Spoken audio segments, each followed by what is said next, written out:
Alright you guys, how's it going? So today we're going to be doing a induction service on my Ranger. You know, most of you know this is the 2.3 4-cylinder. It is port fuel injected, but I am using CRC's brand new intake valve cleaner, which is really meant for direct injected engines.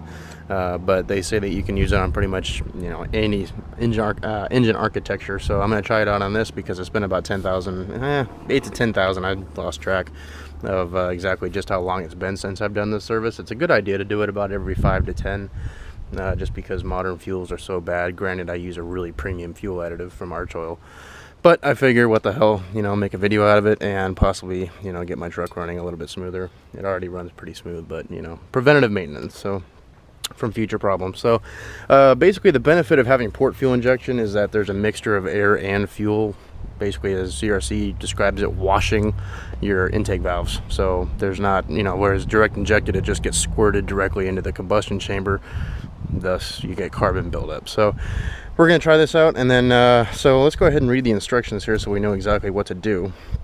So directions. Okay, start engine and meet operating temperature, which this thing already is because I just drove back from the auto parts store. Remove air cover, remove air filter cover, locate your mass airflow sensor between the airbox and throttle body, engage the lift straw, so this black straw here, to the permastraw dual action spray system, and insert past the mass airflow sensor to avoid throwing a coat. Do not spray product in front of the mass sensor. You may need to disassemble the intake to administer past the mass airflow sensor. With the engine running at 2,000 RPM, spray product into air intake behind the MAF sensor continuously for 30-second intervals until the can is empty. So I'm guessing it's 30 seconds on, 30 seconds off. Spray product into intake stream behind, do not exceed 3,500 RPMs. Take care not to burn arm or hand on hot engine surfaces while... Hold on. Alright, sorry about that. It seems like whenever I do a video, my boss wants to talk to me. Anyway, I guess that's the disadvantage and yet advantage of having your boss live next door. Oh well. Anyway, take care not to burn arm or hand on hot engine surfaces while depressing can. Once can is empty, accelerate the engine 2 to 3 times without exceeding 3,500 RPMs. Run at idle for 1 minute, then turn off engine. Reassemble air intake system and let engine heat soak for 1 hour. Restart engine and drive at highway speeds for at least 10 minutes. So it seems like they really want to dissolve all that carbon that comes off. So first thing we're going to do is we're going to go ahead and just disassemble this entire system. I think I'm debating here. I'm kind of leaning towards just going right at the throttle body, just completely bypassing this, the air intake. But yeah, we'll see, and then it's just a matter of finding out, you know, how to be able to get my engine up to 2,000 RPM by myself since no one else is home. So yeah, we'll go ahead and get all this, the throttle body cover and the air intake tube out of the way, and we'll get started. Alright, so here on the 2.3 on the throttle body cover, they are 7mm bolts. Just gonna go ahead and pop those guys loose.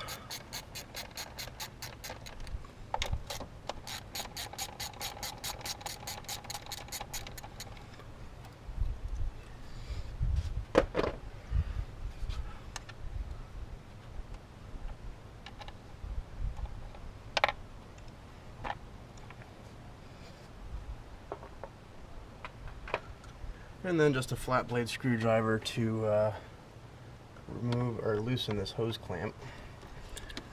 Just a few turns, and then rotate the hose clamp and pull off. So there we go. Stick that underneath there for now. So we're all exposed here now, and you can see the butterfly valve in there. It's a little bit dirty, but nothing too bad. So yeah, so I may try to figure out like a zip tie or something like that to get this throttle linkage closed up or something to get it up to 2,000 RPM. So we will probably come back with the engine already running at 2 grand. That way, you know, I have time to fiddle around with it to get it right where I want it. All right, so never tell a redneck you can't do anything with zip ties. So I've got it right around 2,000. We're gonna go ahead and start spraying.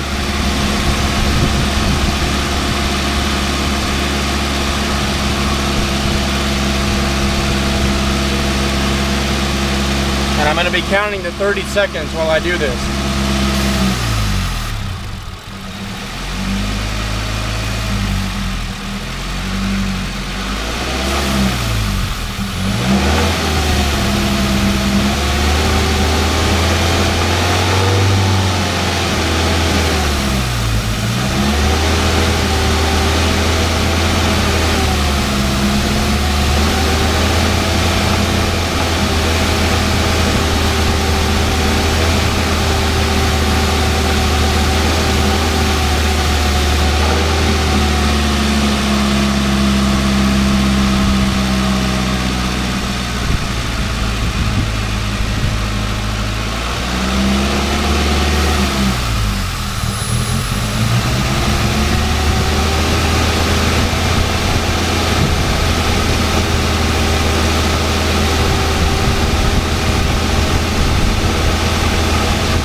No, not seeing any smoke yet like sea foam, but we'll see.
Still no smoke, but there's a funky little after smell coming out of the tailpipe, so I guess it's working. We'll see.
Pretty much empty. I think we got one more 30-second burst left.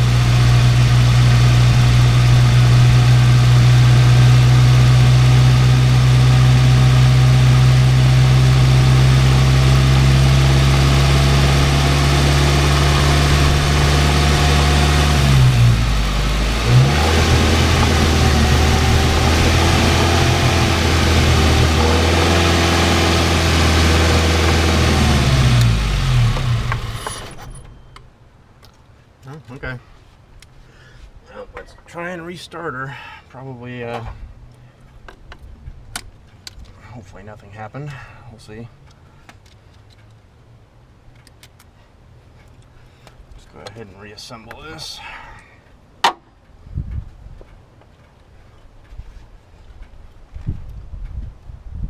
Tighten that back down.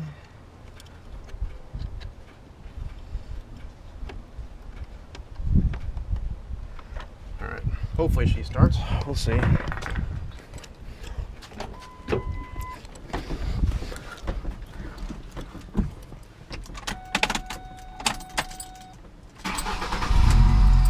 Okay. She's running a little rough, but that's fine for now. Alright, then it said 2 to 3 revs, but not above, I think it said like 3,500 RPM, so. Oh yeah, look at that. So you can see it coming out of the tailpipe. I don't know if... See it?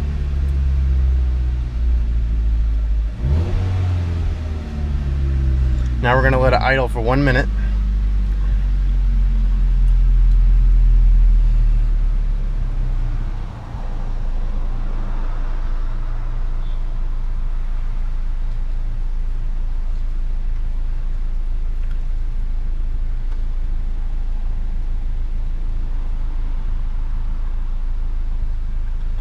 That's weird. I don't know why I have a airbag light on. I have to keep that buckled so it doesn't rattle up against here.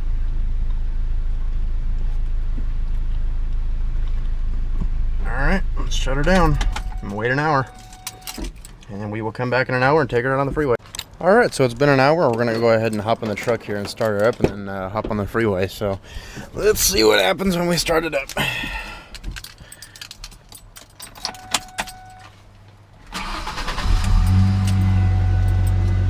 Oh yeah, there's some smoke.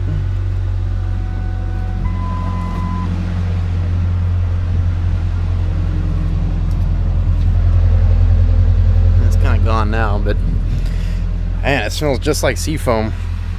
It's probably a pretty close, chemical mixture. So let's go hop on the freeway now.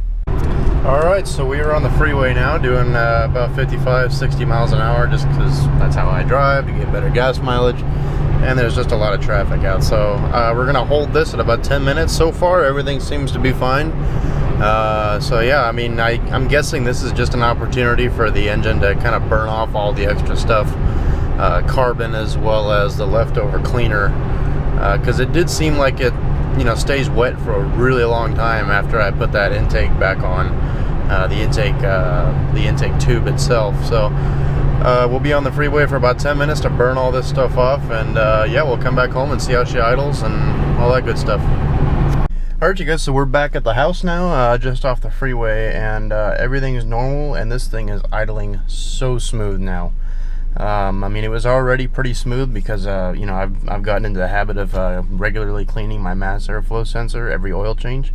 But I mean, as you can see, I mean, this is just something I use for you know, for demonstration purposes. I probably should have done this before I did it, but you can see how little my stick shift's moving. You know, so that kind of just shows. I like to use this so it, you know, basically a representation of how the engine's running, you know, how rough and everything else. So it's hardly shaking right now, and you know that, you know, my little deer scent thing used to kind of move. My antenna would move a little bit while it was running, but as you can see, this thing is smoothed out dramatically. So a little bit of a funny smell on the freeway, especially coming up the big hill that I initially went down, because I was sitting right around 3,000 RPM with about 50% throttle depressed, but I'm assuming that's just all the stuff getting burned off. But so if we go ahead and pop the hood here and just kind of take a look at her, see how the exhaust pipe looks.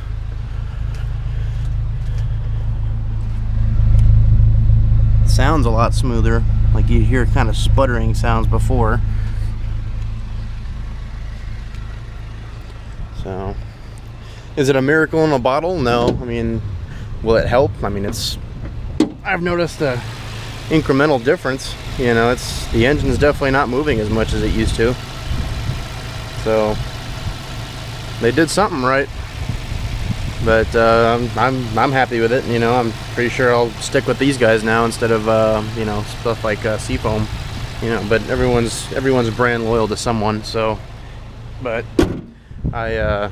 you know, I just kind of saw this stuff sitting on the market on the shelf at O'Reilly's and did my research on it on CRC's website and their YouTube channel, and you know, wanted to give it a shot. So the bottle was on sale today at O'Reilly's for about 10 bucks, so it's not too bad. Kind of pretty competitively priced next to seafoam. But yes, I mean, if anything good or bad happens further, then you know, possibly related to this, I will be sure to let you guys know on that. But yeah, so that's just really my 2 cents on using this stuff. And I think I have the bottle out here somewhere. Oh, here it is. So I mean, especially if you have a direct injected engine, this would probably be a lot more beneficial for you than mine, because like I said, I already use a really high grade fuel additive, and mine's port fuel injected, so meaning that the fuel gets injected into the intake stream already, not just into the combustion chamber. But yeah, so this is that stuff, and I guess there's a little $5 mail-in rebate you can do if you want. I'm not really worried about it. So yeah, that's what the can looks like. And so yeah, I may, like I said, keep using these guys on about 10,000 mile intervals, just to go ahead and keep everything clean, moving correctly. And you know, as you guys know, I love to keep this thing running in its peak efficiency at all times, whether it's oil, fuel, you know, everything. You know, I just have checklists over checklists that I go through to make sure that this thing is always running perfectly. So yeah, so that's the CRC Intake Valve Cleaner, guys. Thanks for watching. Take care. Feeling generous, hit that like button, and I will see you on the next video. Take care, guys.